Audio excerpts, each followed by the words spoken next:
with me for the rest of my life. And that's what we did in battling COVID. Years we were safe. COVID launched the attack here. It came on planes from Europe, and we had no idea. It was an ambush, and it was up to New Yorkers to fight back. We were on our own, and it was war. Nurses, doctors, essential workers became our frontline heroes. Hospitals became the battlegrounds.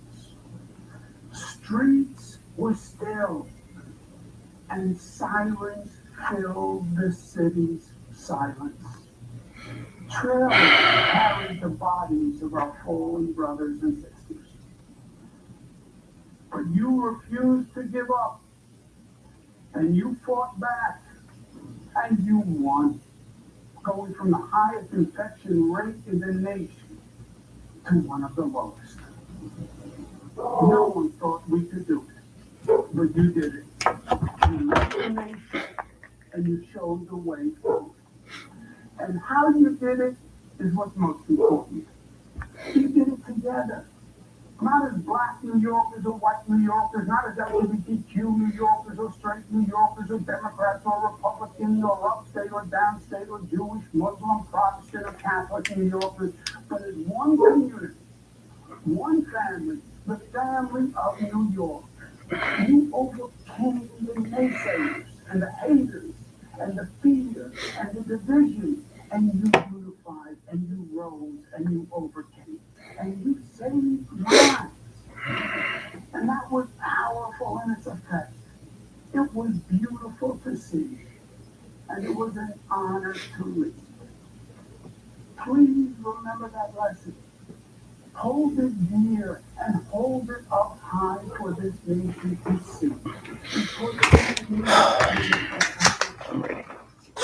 her legacy, fulfilling her destiny, giving life and animation to the lady in the harbor, saying, Excelsior, we can be better, we can retire, and proclaiming each pluribus unum, out of many one, unity, community. James Hudson, I salute you as well. Thank you kindly. And our enduring promise. And that is the salvation of this nation that is so desperately needed. For the honor of serving you. It has been the honor of my lifetime. God bless you. A little while ago, New York's Governor Cuomo attorney spoke about the allegations against her client. The governor would come next to give words to the state of New York. Unfortunately, in what was a very emotional speech at times, Governor Cuomo has resigned as governor of the state of New York. It will be effective in 14 days. The governor went on to say that he basically don't want to be the reason that there is a stain on the state of New York. I don't think the governor should have resigned. Um, yes, I don't think the governor should have resigned. When we're calling on someone to resign and nothing has been proven, just allegations, it always makes me wonder what's the rush for that individual to resign? If you indeed care about the people, if you care about the alleged victims, if you care about due process of the law, why would you want to insist someone resign? And we haven't seen or no allegations have been proven.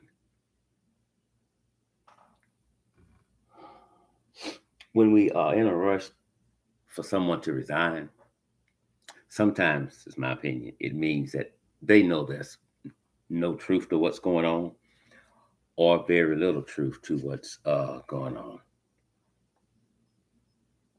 Hudson, I agree with you 1,000,000%. I think he's Italian, and they are known for hugging and kissing males and females. Some of the things the women were saying didn't make any earthly sense. It just didn't make any sense. But the governor of New York has resigned. Again, he has admitted to not doing any wrong. He did apologize for some of the people that he touched or may have kissed, and they felt it was inappropriate.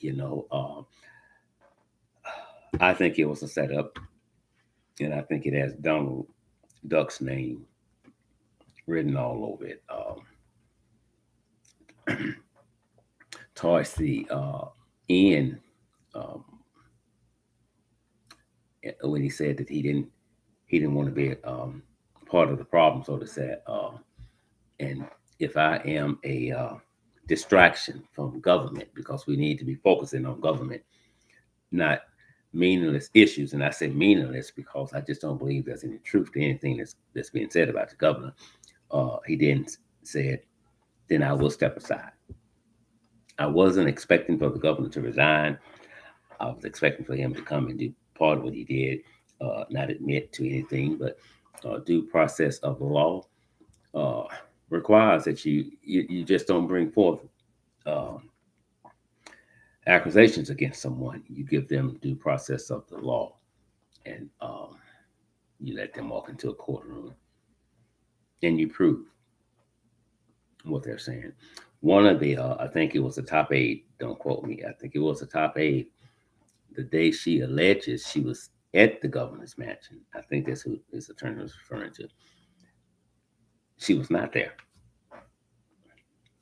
and her date has changed at least 2 or 3 times. I'm not sure what day it was. Well, that doesn't make any sense because if you molest me, if you rape me, if you touch me in the wrong way, I can remember. If I can remember that, I can remember what day it happened. I can tell you about the weather. Well, I can't remember the date because if I say a certain date, then the law shows I wasn't there. Then they got me.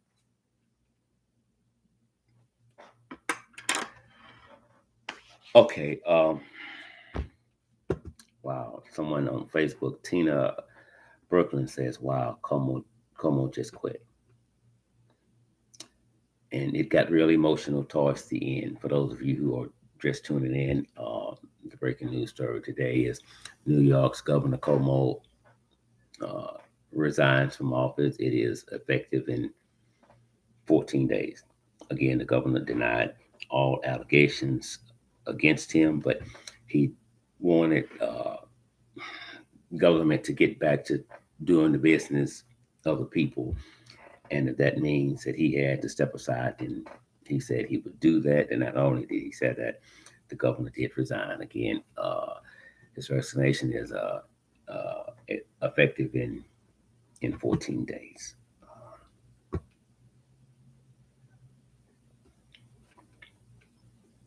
I mean, that may be true too. Tina says, Tina X said they have something more on him. That can be very well possible, you know. So I can't dispute that. Yeah, I agree that could be a reason too, because too much has come out, uh, and if that be true, what you're saying, and he knows it, then he remembers, and well, let's just leave it alone because it could get worse. So I'm not saying it's true, but you make an excellent point there. Again, before we get out of here, New York's Governor Cuomo has resigned from his position as governor of the state of New York, and it is effective in 14 days. Well, enjoy.